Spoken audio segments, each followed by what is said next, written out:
नमस्कार, मैं शिवानी। बिहारी न्यूज़ में आपका स्वागत है। आज है 19 जून, दिन गुरुवार। खबरों की ओर बढ़ने से पहले एक नज़र डालते हैं आज की टॉप हेडलाइंस पर। पटना में डीजीपी की सख्त बैठक, नए अफसरों को दी अपराध पर लगाम की हिदायत, केस निपटारे में तेजी का दिया निर्देश। भूमि विवाद निपटारे में डीएम को मिला नया अधिकार, भूमि निबंधन में अब नहीं होगी देरी, हर महीने होगी समीक्षा। पटना में लगेगा आमों का मेला, 28-29 जून को ज्ञान भवन में जमेगा स्वाद का रंग, महोत्सव में दिखेगी संस्कृति और किसान की मेहनत। पहली बार बिहार में स्टेट रैंकिंग टूर्नामेंट, पटना में टेबल टेनिस का बड़ा संग्राम, आज से 17 जिलों के खिलाड़ी करेंगे मुकाबला। बिहार के कई क्षेत्र में फिर बरसेगा पानी, कई जिलों में भारी बारिश और ऑरेंज अलर्ट, आज छाए रहेंगे बादल, पूर्वी जिलों में झमाझम बारिश की संभावना। चलती ट्रेन में भी मिलेगी कंफर्म सीट, जानिए आईआरसीटीसी का करंट टिकट फंडा, करंट टिकट से मिलेगी पक्की सीट। गिल को मिला कोहली का खास मंत्र, लंदन में टेस्ट से पहले हुई अहम मुलाकात, टेस्ट डेब्यू से पहले कप्तान गिल को कोहली का सपोर्ट। तो ये थी आज की टॉप हेडलाइंस। अब नजर डालते हैं उन 25 बड़ी खबरों पर जो आपके लिए जानना है जरूरी। राजस्थान में ग्राम विकास अधिकारी के पदों पर भर्ती के लिए आज से आवेदन शुरू। राजस्थान में ग्राम विकास अधिकारी के बम्पर पदों पर भर्ती निकली है। राजस्थान कर्मचारी चयन बोर्ड जयपुर ने इसके लिए नोटिफिकेशन जारी कर दिया है। आवेदन प्रक्रिया 19 जून 2025 यानी आज से शुरू हो गई है। जो उम्मीदवार योग्य हैं वे rssb.rajasthan.gov.in या SSO पोर्टल के माध्यम से आवेदन कर सकते हैं। अभ्यर्थी के पास स्नातक डिग्री और कंप्यूटर योग्यता जैसे RSCIT या समकक्ष होनी चाहिए। आयु सीमा 18 से 40 वर्ष निर्धारित की गई है। सामान्य वर्ग के लिए आवेदन शुल्क 600 रुपये और आरक्षित वर्ग के लिए 400 रुपये है। आवेदन केवल ऑनलाइन माध्यम से स्वीकार किए जाएंगे। क्राइम कंट्रोल पर डीजीपी की अहम बैठक। बिहार में अपराध नियंत्रण को लेकर डीजीपी विनय कुमार पूरी सक्रियता से काम कर रहे हैं। इसी क्रम में उन्होंने जून माह में दूसरी बार बीते दिन पटना पुलिस कार्यालय में बैठक की, जिसमें Patna west SP, central SP और ग्रामीण एसपी शामिल थे। डीजीपी ने नए पदस्थापित अधिकारियों को निर्देश दिए कि अपराध नियंत्रण में कोई कोताही न हो। ग्रामीण इलाकों में केस डिस्पोजल में तेजी आने की बात भी उन्होंने कही। वहीं लखीसराय में मुखिया और वार्ड सदस्य की हत्या को लेकर डीजीपी ने SIT का गठन किया है। डीआईजी मुंगेर को मामले की निगरानी सौंपी गई है और आरोपियों के खिलाफ सख्त कार्रवाई के निर्देश दिए गए हैं। 28 और 29 जून को होगा आम महोत्सव का आयोजन। पटना के गांधी मैदान स्थित ज्ञान भवन में 28 और 29 जून 2025 को आम महोत्सव 2025 का भव्य आयोजन होने जा रहा है। और यह महोत्सव न सिर्फ आम के विभिन्न स्वादों का आनंद लेने का अवसर देगा, बल्कि हमारी संस्कृति और किसानों की मेहनत को भी उजागर करेगा। बिहार के प्रसिद्ध आमों की विविधता, पारंपरिक व्यंजन, सांस्कृतिक प्रस्तुतियां और कृषि से जुड़ी जानकारी इस आयोजन को विशेष बनाएंगी। आम प्रेमियों, पर्यटकों और कृषि से जुड़े लोगों के लिए यह उत्सव एक सुनहरा अवसर है। आप सादर आमंत्रित हैं इसमें। और IPRD के द्वारा यह जारी किया गया संदेश है और इस अद्भुत अनुभव का हिस्सा बनने के लिए बिहार के 15 शहरों में लगेंगे पावरफुल बैटरी इन्वर्टर। बिहार के 15 शहरों के बिजली घरों में अब पावर कट की स्थिति में 4 घंटे तक निर्बाध बिजली आपूर्ति के लिए 125 मेगावाट क्षमता की बैटरी ऊर्जा भंडारण प्रणाली लगाई जाएगी। ये सिस्टम इन्वर्टर की तरह काम करेंगे और ग्रिड या पावर प्लांट से आपूर्ति बाधित होने पर 500 मेगावाट घंटे तक बिजली सप्लाई बनाए रखेंगे। यह योजना केंद्रीय नवीन एवं नवीकरणीय ऊर्जा मंत्रालय की वायबिलिटी गैप फंडिंग योजना के तहत चलाई जा रही है, जिसमें केंद्र सरकार ने 135 करोड़ रुपए की मंजूरी दी है। इससे पीक आवर में बिजली की मांग को भी बेहतर तरीके से पूरा किया जा सकेगा। आज से state ranking table tennis tournament का आगाज। बिहार में पहली बार टेबल टेनिस का स्टेट रैंकिंग टूर्नामेंट 19 जून से यानी आज से 22 जून तक पाटलिपुत्र खेल परिसर पटना में आयोजित हो रहा है। और इस ऐतिहासिक प्रतियोगिता में राज्य के 17 जिलों से 250 से अधिक खिलाड़ी भाग लेंगे। टूर्नामेंट अंडर 11 से लेकर मेंस और विमेंस सिंगल्स तक विभिन्न वर्गों में होगा। पद्मश्री शरद कमल विशिष्ट अतिथि होंगे जो प्रतिभाओं को मार्गदर्शन देंगे। बिहार खेल प्राधिकरण और टेबल टेनिस एसोसिएशन द्वारा आयोजित इस प्रतियोगिता के माध्यम से राज्य टीम चयन की नई रैंकिंग प्रणाली शुरू होगी। सरकार खिलाड़ियों के भोजन, आवास आदि की व्यवस्था कर रही है ताकि वह खेल पर पूरा ध्यान दे सके। आपके पर्सनल डेटा पर नजर रखते हैं ये ऐप्स। जी हाँ, सोशल मीडिया और स्मार्टफोन ऐप्स आज हर काम में इस्तेमाल हो रहे हैं, लेकिन ये ऐप्स यूजर्स का सेंसिटिव डेटा भी बड़े पैमाने पर कलेक्ट करते हैं। रिसर्च फर्म अपटेको की 2025 की रिपोर्ट के अनुसार फेसबुक, इंस्टाग्राम और थ्रेड्स जैसे ऐप्स जो है सबसे ज्यादा डेटा जुटाते हैं, और ये नाम, phone number, address, location, financial detail, browsing history और शॉपिंग रिकॉर्ड तक ट्रैक करते हैं। इनका उद्देश्य टारगेटेड एड और यूजर बिहेवियर पर नजर रखना है। डेटा को सुरक्षित रखने के लिए यूजर्स को ऐप्स की लोकेशन ट्रैकिंग ऑफ करनी चाहिए, सेटिंग्स में प्राइवेसी ऑप्शन समय समय पर चेक करने चाहिए, और फोटोज, कॉन्टैक्ट्स, माइक्रोफोन का एक्सेस सोच समझ कर देना चाहिए। 20 साल में बिहार में बिजली खपत में 12 गुना बढ़ोतरी। बिहार में पिछले 2 दशकों में बिजली की खपत में उल्लेखनीय बढ़ोतरी हुई है। 2005 में जहां 700 मेगावाट बिजली की खपत होती थी, वहीं 2025 में यह बढ़कर 8,428 मेगावाट तक पहुंच गई है। 2012 में खपत 1751 मेगावाट और 2014 में 2,831 मेगावाट दर्ज की गई थी। प्रति व्यक्ति खपत भी 75 किलोवाट से बढ़कर 363 किलोवाट हो गई है। उपभोक्ताओं की संख्या 17 लाख से बढ़कर 2,14,00,000 पहुंच गई है। वहीं बिजली आपूर्ति की स्थिति में सुधार हुआ है। अब ग्रामीण व शहरी क्षेत्रों में औसतन 22 से 24 घंटे बिजली मिल रही है। विद्युतीकृत गांवों की संख्या भी 3 गुना बढ़ी है।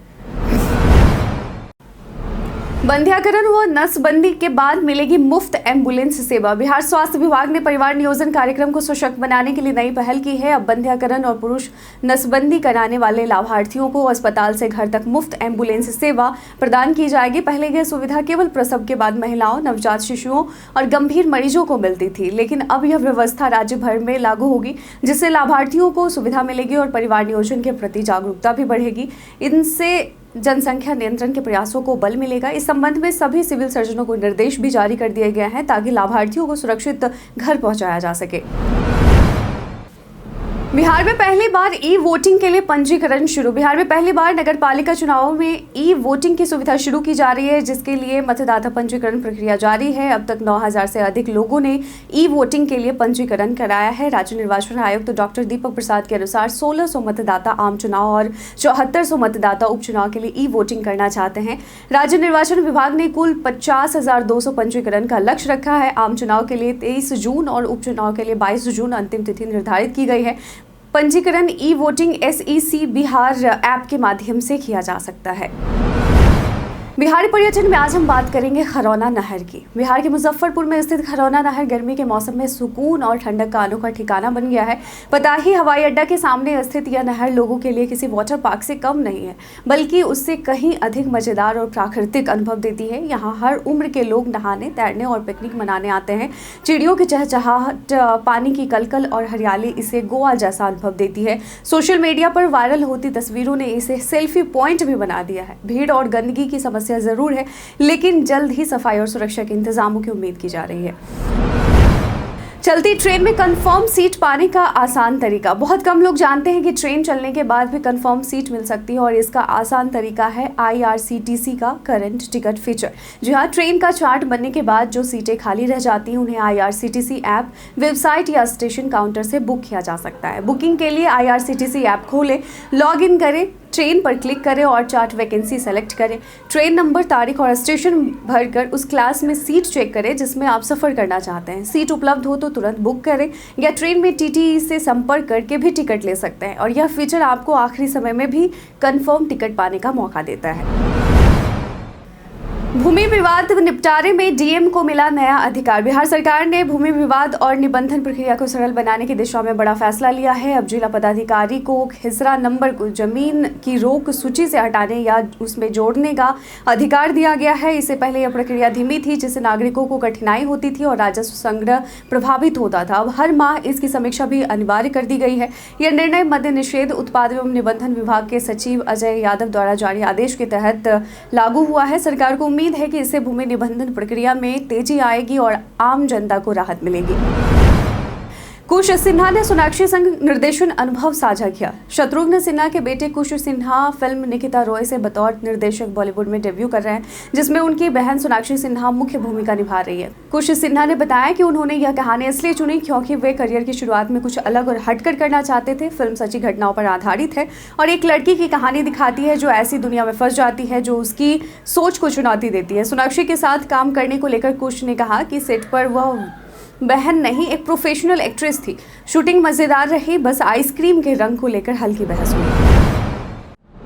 खाद्यान्न वितरण की तिथि बढ़ाकर की गई 20 जून। खाद्य एवं उपभोक्ता संरक्षण विभाग बिहार राज्य खाद्य एवं असैनिक आपूर्ति निगम लिमिटेड द्वारा आवश्यक सूचना जारी की गई है।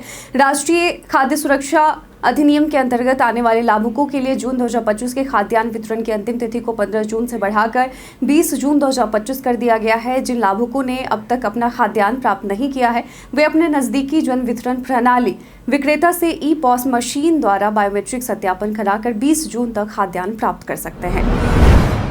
नेहा झा मणि को मिला युवा साहित्य अकादमी पुरस्कार 2025। नेहा झा मणि को मैथिली भाषा में उनके उत्कृष्ट योगदान के लिए साहित्य अकादमी युवा पुरस्कार 2025 से सम्मानित किया गया है। उनका जन्म 28 जून 1991 को मधुबनी के मंगरौनी में हुआ था। नेहा ने एक तारा, एहसास और दो साड़ी जैसे हिंदी काव्य संग्रहों के अलावा मैथिली में भी प्रभावशाली कविताएं और बाल साहित्य की रचनाएं की हैं। उनकी रचनाएं भावनात्मक गहराई, स्त्री चेतना और सांस्कृतिक मूल्यों को उजागर करती हैं। विशेष रूप से उनकी चर्चित मैथिली कविता दो साड़ी ने पाठकों का ध्यान खींचा और साहित्यिक हलकों में खूब सराहना पाई, जिससे उन्हें यह प्रतिष्ठित सम्मान मिला। तकनीकी सेवा आयोग में लगाई गई 13 प्रशासनिक अधिकारियों की ड्यूटी। बिहार में प्रशासनिक सेवा के 8 महिला अधिकारियों समेत कुल 13 अधिकारियों की ड्यूटी तकनीकी सेवा आयोग में लगाई गई है। ये सभी अधिकारी 19 और 20 जून को आयोग में प्रतिनियुक्त रहेंगे। आयोग की ओर से विशेषज्ञ चिकित्सा पदाधिकारी के पदों पर चयन के लिए काउंसलिंग आयोजित की जा रही है। इसी प्रक्रिया की निगरानी और व्यवस्था संभालने के लिए इन अधिकारियों की प्रतिनियुक्ति की गई है। सामान्य प्रशासन विभाग ने इस संबंध में अधिसूचना जारी कर दी है। 15 अगस्त से लागू होगा नेशनल टोल फ्रीडम पास। केंद्र सरकार 15 अगस्त 2025 से नेशनल टोल फ्रीडम पास की शुरुआत करने जा रही है, जिससे फास्टैग रिचार्ज और महंगे टोल टैक्स की परेशानी खत्म हो जाएगी। सालाना 3000 में मिलने वाला यह पास नॉन कमर्शियल गाड़ियों जैसे कार, जीप, वैन के लिए होगा और 1 साल या 200 ट्रिप तक वैध रहेगा। इससे टोल प्लाजा पर रुकने की जरूरत नहीं होगी और यात्रा सस्ती और सुगम बनेगी। पास को राजमार्ग यात्रा ऐप या NHAI या मॉर्थ की वेबसाइट पर एक्टिवेट किया जा सकेगा। वहीं कभी कभार सफर करने वालों के लिए दूरी के अनुसार भुगतान का विकल्प भी मिलेगा। राज्य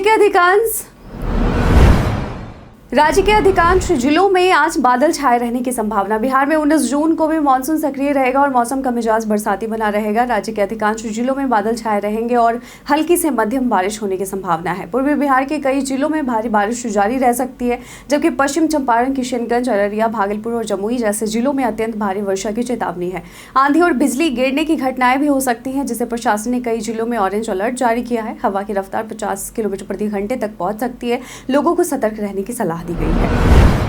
प्रखंड शिक्षा पदाधिकारी घूस लेते हुए रंगे हाथ गिरफ्तार। बिहार के रोहतास जिले में निगरानी विभाग ने भ्रष्टाचार के खिलाफ कार्रवाई तेज कर दी है। ताजा मामला विक्रमगंज का है, जहां प्रखंड शिक्षा पदाधिकारी यानी BEO सुधीर कांत शर्मा और उनके कार्यालय के लेखा सहायक सुभाष कुमार को रिश्वत लेते रंगे हाथ गिरफ्तार किया गया है।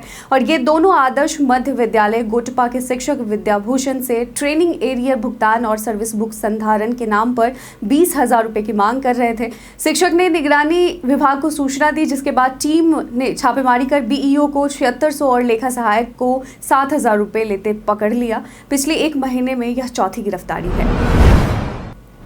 पटना गोरखपुर के बीच चलने वाली नई वंदे भारत एक्सप्रेस पहुंची पटना। 8 कोच वाली नई वंदे भारत एक्सप्रेस ट्रेन पटना पहुंच गई है, जो पाटलिपुत्र से गोरखपुर के बीच चलाई जाएगी। इसका संचालन 21 जून से शुरू होगा, जबकि उद्घाटन 20 जून को प्रधानमंत्री नरेंद्र मोदी वर्चुअली करेंगे। ट्रेन मुजफ्फरपुर, मोतिहारी, बेतिया जैसे उत्तर बिहार के प्रमुख स्टेशनों से होकर गुजरेगी, जिससे क्षेत्र के यात्रियों को तेज और आरामदायक यात्रा का लाभ मिलेगा। उद्घाटन स्पेशल ट्रेन दोपहर 1:30 बापूधाम मोतिहारी पहुंचेगी, जहां स्थानीय कार्यक्रम आयोजित किया जाएगा। वापसी में यह ट्रेन पटना से 2:30 में रवाना होकर रात 9:30 में गोरखपुर पहुंचेगी। फिलहाल यह सफर लगभग 7 घंटे में पूरा होगा। अमेरिका तक पहुंचा बिहार का मखाना। बिहार सरकार की नीतीश कुमार नेतृत्व वाली पहल से मखाना उत्पादन में उल्लेखनीय वृद्धि हुई है। मुख्यमंत्री बागवानी मिशन व मखाना विकास योजना के अंतर्गत मखाना की खेती का रकबा 13,000 हेक्टेयर से बढ़कर 35,224 हेक्टेयर हो गया है। उच्च प्रजातियों के बीज और वित्तीय सहायता से लगभग 25,000 किसान इससे लाभान्वित हो रहे हैं। दरभंगा और भागलपुर के अनुसंधान केंद्रों ने उन्नत किस्में विकसित की है। मखाना को मिथिला मखाना नाम से GI टैग मिलने और सुधा द्वारा अमेरिका तक निर्यात के बाद इसकी वैश्विक पहचान बनी है। अब राज्य सरकार मखाना बोर्ड के गठन द्वारा निर्यात और उत्पादन को और प्रोत्साहित कर रही है। तेजस्वी यादव के जमाई आयोग बयान पर नित्यानंद राय का पलटवार। केंद्रीय गृह राज्य मंत्री नित्यानंद राय ने नेता प्रतिपक्ष तेजस्वी यादव के जमाई आयोग वाले बयान पर तीखा पलटवार किया है। उन्होंने कहा कि आयोग में की गई नियुक्तियां पूरी तरह योग्यता और अनुभव के आधार पर हुई है, न कि सिफारिश और रिश्तेदारी से। नित्यानंद राय ने तेजस्वी यादव को इस तरह की टिप्पणी करने का नैतिक अधिकार नहीं होने की बात कही और राजद को परिवारवादी पार्टी करार दिया। साथ ही उन्होंने 20 जून को सिवान में होने वाली प्रधानमंत्री नरेंद्र मोदी की रैली को ऐतिहासिक बताया। राय ने कहा कि पीएम मोदी बिहार को दिल से चाहते हैं और बिहार के विकास को लेकर हमेशा गंभीर रहते हैं।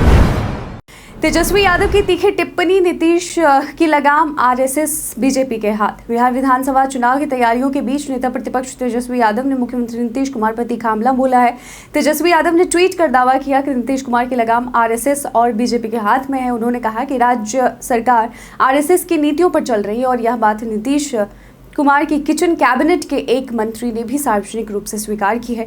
तेजस्वी यादव ने आरोप लगाया कि मुख्यमंत्री कार्यालय में भी RSS कोटे से अधिकारियों की नियुक्ति हो रही है। उन्होंने नीतीश कुमार को अचेत मुख्यमंत्री बताते हुए कहा कि बिहार को एक रिटायर्ड अधिकारी की अगुवाई में लुटा जा रहा है। मैच से पहले लंदन में गिल को मिला कोहली का मार्गदर्शन। भारत और इंग्लैंड के बीच 20 जून से शुरू हो रही टेस्ट सीरीज से पहले टीम इंडिया के कुछ अहम खिलाड़ियों ने लंदन में विराट कोहली से मुलाकात की। टेस्ट क्रिकेट से संन्यास की घोषणा कर चुके विराट कोहली ने अपने लंदन स्थित घर पर कप्तान शुभमन गिल, उप कप्तान ऋषभ पंत और तेज गेंदबाज मोहम्मद सिराज को बुलाया। और यह शुभमन गिल की बतौर टेस्ट कप्तान पहली सीरीज है। ऐसे में कोहली से मिला मार्गदर्शन उनके लिए अहम साबित हो सकता है। रिपोर्ट्स के मुताबिक कोहली ने इन खिलाड़ियों को जीत के मंत्र दिए और टीम को मानसिक रूप से मजबूत होने की सलाह दी। भारत के इतिहास में आज की तारीख कई कारणों से है दर्ज। भारतीय नेता और भारत की संसद के सदस्य राहुल गांधी का जन्म 1970 को नई दिल्ली में आज ही के दिन हुआ। भारतीय राजनीतिक एवं मणिपुर के पूर्व मुख्यमंत्री ओकरम इबोबी सिंह का जन्म 1948 में हुआ। राष्ट्रभाषा हिंदी के उन्नायक, प्रखर चिंतक, स्वतंत्रता संग्राम सेनानी माधवराव सप्रे का जन्म 1871 को दमोह के पथरिया ग्राम में हुआ और आज ही के दिन विश्व एथनिक दिवस के तौर पर मनाया जाता है। सवाल इतिहास, बिहार स्पेशल, विज्ञान, करंट अफेयर्स और भूगोल से होते हैं। पूछे गए 5 सवाल में आपने कितना सही उत्तर दिया है यह हमें कमेंट सेक्शन में लिखकर जरूर बताएं। आज का पहला सवाल है, 2024 के अनुकूलन अंतर रिपोर्ट को किस संगठन ने जारी किया? ऑप्शन ए विश्व बैंक, ऑप्शन बी संयुक्त राष्ट्र पर्यावरण कार्यक्रम, ऑप्शन सी संयुक्त राष्ट्र विकास कार्यक्रम, ऑप्शन डी विश्व मौसम विज्ञान संगठन। इसका सही उत्तर है ऑप्शन बी संयुक्त राष्ट्र पर्यावरण कार्यक्रम। आज का दूसरा सवाल है, टर्टल वाइल्ड लाइफ सेंचुरी जो खबरों में देखी गई थी उत्तर प्रदेश के किस जिले में स्थित है? Option A Gorakhpur, option B Prayagraj, option C Varanasi, option D Meerut. इसका सही उत्तर है ऑप्शन सी वाराणसी। आज का तीसरा सवाल है, हाल ही में 9वां अमूर फाल्कन महोत्सव किस राज्य में मनाया गया? Option A Mizoram, option B Orissa, option C Manipur, option D Assam. इसका सही उत्तर है ऑप्शन सी मणिपुर। आज का चौथा सवाल है, हाल ही में खबरों में देखी गई क्रोहन की बीमारी किस प्रकार की बीमारी है? ऑप्शन ए सूजन आंत्र बीमारी, ऑप्शन बी हृदय रोग, ऑप्शन सी श्वसन रोग, ऑप्शन डी तंत्रिका विकार। इसका सही उत्तर है ऑप्शन ए सूजन आंत्र बीमारी। आज का 5वां सवाल है, कौन सा शहर भारत के पहले एकीकृत अपशिष्ट प्रबंधन शहर सह संरक्षण केंद्र का घर बन गया है? Option A Gorakhpur, option B Varanasi, option C Lucknow, option D Saharanpur. इसका सही उत्तर है ऑप्शन ए गोरखपुर। तो बीते दिन हमारे द्वारा पूछे गए सवाल का आप लोगों में से बहुत लोगों ने अपना जवाब में कमेंट सेक्शन में लिख कर दिया था। जिन्होंने पूछे गए सवाल का जवाब दिया उनके नाम है विश्वजीत, कृष्णा प्रसाद, विनोद शाह, अनवर करीम खान, रामशंकर सिंह, पुष्पा, मुन्ना प्रसाद, अनवर करीम खान, धर्मेंद्र, उमाकांत सिंह, मृत्युंजय कुमार, अब्दुल मनन, संजीत कुमार तिवारी, रजनी कुमारी, उज्जवल शशि, राजेश यादव, अतीक खान और निशांत बरनवाल। इसी के साथ बढ़ते हैं आज के सवाल की। और आज का सवाल है कि इतनी गर्मी के बावजूद क्या आपके क्षेत्र में 22 से 24 घंटे निर्बाध बिजली आपूर्ति हो रही है? साथ ही अपने क्षेत्र का भी नाम अवश्य लिखिएगा। आज के बुलेटिन में बस इतना है। बिहार की तमाम खबरों के साथ अपडेट रहने के लिए देखते रहे बिहारी न्यूज़। और साथ ही अगर आप यूट्यूब चैनल पर देख रहे हैं तो चैनल को सब्सक्राइब कर लें। अगर आप फेसबुक पेज पर देख रहे हैं तो लाइक और फॉलो करना नहीं भूलिएगा। धन्यवाद।